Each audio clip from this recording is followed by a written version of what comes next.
Salut à tous, c'est Lucha pour NLG, on se retrouve pour faire un petit review de la semaine qui nous attend sur les marchés, c'est parti. Alors, on va commencer d'abord par le calendrier économique parce qu'on a quelques dates assez importantes, quelques news pardon, assez importantes qui arrivent. Donc, notamment mardi aux US avec les chiffres des ventes des logements déjà existants.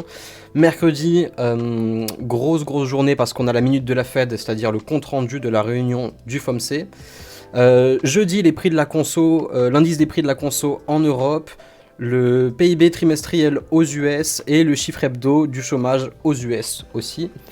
Et vendredi, on a le chiffre mensuel des indices des prix à la conso aux US et les chiffres mensuels des ventes des logements neufs, cette fois toujours aux US.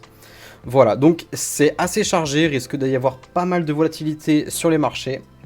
Donc attention, faites gaffe à vous. Ensuite, on passe directement sur les graphes du coup. Bon, il n'y a pas eu forcément, il n'y a pas eu beaucoup de changements depuis la semaine dernière, depuis vendredi, sur la TradFi, sur le S&P et le Nasdaq. Juste quand même, donc petite précision, on rappelle, c'est bien, je trouve ça sain d'être allé chercher le dernier lot, parce qu'on dit qu'une tendance haussière, c'est toujours forcément avec des creux, des sommets de plus en plus hauts, mais de temps en temps, aller rechercher le plus bas. Alors certes, ça brise un petit peu la dynamique qui est en cours, et il faut faire gaffe à maintenant bien reprendre la tendance normalement, et si on repasse en dessous, du coup ça pue, on peut d'un seul coup redescendre bien plus bas.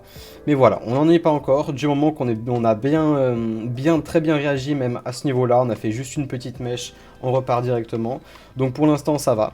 Mais voilà, c'est vraiment un niveau à ne pas perdre parce que directement, si on perd ce genre de niveau sur le S&P, on va directement aller chercher le dernier lot, puis le dernier lot très rapidement aussi. Donc grosso modo, là, ce qu'on peut voir, les 3400, 993, 92, quelque chose comme ça. Voilà, donc la situation est grosso modo identique sur le Nasdaq. Hein. C'est juste que là, cette fois-ci, on n'a pas eu de lot de plus en plus bas. Donc c'est encore plus, je pense, un signe que la tendance, la reprise, la petite tendance qu'on a toujours reste largement viable. Voilà, alors la semaine dernière j'avais parlé d'être agressif sur les longues sur le BTC. C'est ce que j'ai maintenu personnellement. J'avais deux scénarios en tête, donc hop, on passe sur le BTC. J'avais un peu deux scénarios en tête que j'avais partagé sur les Discord d'ailleurs. C'était tac, donc on reprend ça. Je voulais vraiment pas voir une sorte de double top avec un espèce de gros rejet un peu plus haut, pas forcément plus haut, peut-être un peu en dessous aussi, et d'un seul coup casser et retourner aller chercher ces lots-là. Alors on va masquer un peu les éléments, ce sera peut-être un peu plus lisible. Hop. Et on va passer ça en violet. Voilà. Donc c'est vraiment quelque chose que je voulais pas voir. C'était mon scénario du coup plutôt bear, où si on allait rechercher ces niveaux-là directement, je pense qu'on allait dégringoler. Par contre, le scénario bull que j'ai bien annoncé, c'est une réduction de la volatilité. Je sais pas jusqu'à quand, avec peut-être un petit écart à la fin, peut-être un petit fake move, avec un vraiment bon mouvement.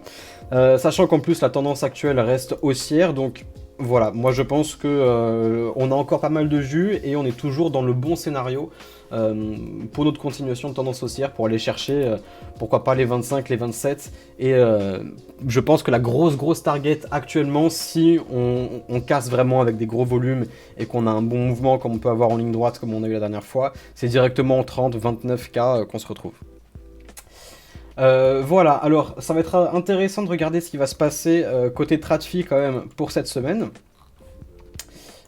Pourquoi? Parce que si on a un Nasdaq et un S&P qui reviennent chercher leur plus haut, ou du moins leur haut de range, un petit peu, hein, je pense que dans les cryptos, ça va break totalement par le haut, ça va faire break le Bitcoin vraiment très fort, et c'est peut-être l'impulsion qui nous manque pour aller chercher les hauts de cette année. Donc à voir, mais vraiment je vais suivre ça de près. Surtout avec toutes les news qu'on a, on peut avoir beaucoup de volatilité, on peut avoir beaucoup de faux mouvements dans un sens et dans l'autre très rapidement. Donc voilà, semaine à suivre de très près. On va faire un petit tour aussi sur le côté order flow.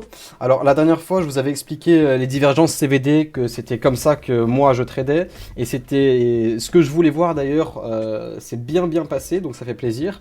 J'avais parlé de creux de plus en plus haut sur le prix, avec des creux de plus en plus bas sur un CVD, pour montrer vraiment qu'on a beaucoup d'acheteurs qui sont piégés, de vendeurs piégés dans ces niveaux-là.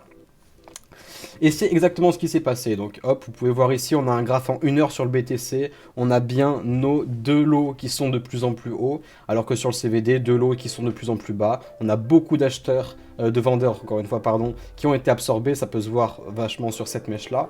Je vais essayer de vous la retrouver d'ailleurs. Peut-être qu'on peut la décomposer directement. Hop. Donc c'était bien, ouais, c'était cette bougie-là, à gauche, qu'on peut voir juste ici. Donc sur le meilleur moment, on va dire, pour prendre le trade. En plus, on a eu un très gros timing. Pourquoi? Parce que on a une petite bougie verte avec une énorme mèche en dessous, avec énormément d'acheteurs qui ont été piégés ici. Donc là, on peut voir hein, 53 millions, 54 millions, 53 millions. C'est des très gros volumes quand même. C'est des très gros volumes. Et même si on redescend plus bas, on a une deuxième couche d'acheteurs qui sont encore bloqués ici. Donc voilà, pour moi c'était vraiment le move à jouer ici. Maintenant l'idée c'est d'avoir déjà ces jetons qui sont engagés. On attend, on a un trailing stop, on remonte le stop loss si ça pète. Et puis sinon on garde le stop loss au même endroit, il n'y a pas de raison de le bouger. Voilà, donc pour ma part j'ai déjà clôturé une bonne partie et j'attends de voir, sûrement pour me hedger avec des options, voilà, juste à partir de cet endroit là, peut-être un peu plus haut, commencer à long la volatilité. Donc il va y avoir un reboot, un bug, je crois, une mise à jour sur Deribit demain, donc malheureusement je vais pas me risquer de suite, mais si on est toujours dans ces prix là d'ici 2 jours, 2-3 jours, je pense que c'est le move à jouer, clairement. Maintenir un long, se hedger avec des options en pariant sur un long de la volatilité, c'est à mon avis le bon coup à jouer. Et garder toujours un petit peu de billes qu'on a acheté fraîchement, avec un stop loss en dessous au cas où. Trailing qu'on va remonter au fil du temps d'ailleurs. Hop, petite précision de ma part, j'ai oublié, la paire ETH-BTC, aussi intéressant à regarder parce que ça fait plusieurs jours, même presque plusieurs semaines, qu'on est sur des niveaux qui sont intéressants, ça rebondit toujours, vous voyez, une fois, deux fois, trois fois, quatre fois, 5, 6, 7, 8, c'est la 9e fois qu'on rebondit, donc franchement je serais pas étonné soit d'un seul coup d'aller rechercher un niveau bien plus bas, ou pourquoi pas au contraire d'aller rechercher presque le dernier lot, le dernier top qu'on avait eu. Je pense que ce serait, si on a un move explosif du BTC, un BTC qui va vers les 29, 27, 28, quelque chose comme ça, je pense qu'on a un ETH qui peut surperformer de très loin. Donc voilà, il a pas mal de retard à rattraper, et raison pour laquelle j'ai toujours de l'ETH aussi, j'en ai même rebuy un tout petit peu, et restabiliser les bagues entre BTC et ETH. Voilà, donc écoutez, j'ai pas grand chose à vous dire d'autre. Je vais rester exactement du coup dans la même configuration personnellement. Et puis ça va être une grosse semaine. Voilà, donc attention à vous, attention à la volatilité. Et puis on se retrouve bientôt pour faire un débrief de cette semaine. Ciao ciao.